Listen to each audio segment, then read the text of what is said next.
বাংলাদেশের চট্টগ্রাম বন্দরে হঠাৎই ভিড়েছে রাশিয়ার ৩টি যুদ্ধজাহাজ।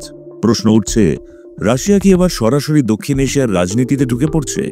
মায়ানমারের উপর কি হামলা চালাতে যাচ্ছে রুশ সেনারা, নাকি এর পেছনে আছে অন্য কোনো ভূ রাজনৈতিক কৌশল?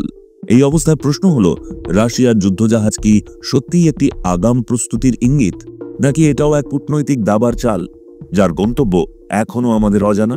বাংলাদেশের ভূমিকাই বা কি? বাংলাদেশ এখন এক জটিল অবস্থানে।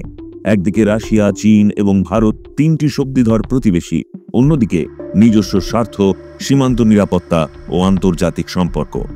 বাংলাদেশ সরকার এখনও আনুষ্ঠানিকভাবে একে ফ্রেন্ডলি নেভাল ভিজিট বলেই ব্যাখ্যা দিচ্ছে, কিন্তু কূটনৈতিক দৃষ্টিতে এটি অনেক বড় কিছু। রাশিয়ার যুদ্ধজাহাজ শুধু সৌজন্য সফরের জন্য বাংলাদেশে এসেছে, আপনি কি সত্যি এটা বিশ্বাস করেন? নাকি দক্ষিণ পূর্ব এশিয়ায় শুরু হতে যাচ্ছে এক নতুন কৌশলগত সংঘর্ষ, যার কেন্দ্রে থাকবে মায়ানমার এবং পাশে দাঁড়িয়ে থাকবে বাংলাদেশ? আপনার মতামত কমেন্টে জানাতে ভুলবেন না। এবার রয়েছে আপনাদের জন্য ছোট্ট একটি কুইজ, যার উত্তর আপনাদের কমেন্টের মাধ্যমে জানাতে হবে। আর ভিডিওটি ভালো লাগলে লাইক করুন, কমেন্ট করুন, শেয়ার করুন। রাশিয়ার যুদ্ধজাহাজ চট্টগ্রামে ভিড়েছে, এটি কোন দেশের জন্য কৌশলগতভাবে সবচেয়ে বেশি বার্তা বহন করে? এ চীন, বি মায়ানমার এবং সি ভারত। আরাকান আর্মি মূলত কোন অঞ্চলে সক্রিয়? এ রাখাইন রাজ্য মায়ানমার, বি কক্সবাজার বাংলাদেশ এবং সি নাগাল্যান্ড ভারত।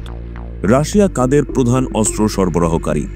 এ বাংলাদেশের বর্ডার গার্ড, বি ভারতের নৌবাহিনী এবং সি মায়ানমার সেনাবাহিনী।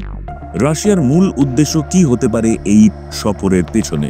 এ সামরিক আগ্রাসন শুরু করা, বি সামুদ্রিক কৌশলগত প্রভাব বাড়ানো এবং সি রোহিঙ্গা সমস্যা সমাধান করা।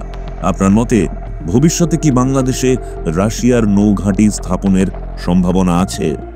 এ হ্যাঁ, এটা স্পষ্টভাবে শুরু, বি না, এটা শুধুই এক সৌজন্য সফর এবং সি হয়তো পরিস্থিতির উপর নির্ভর করছে।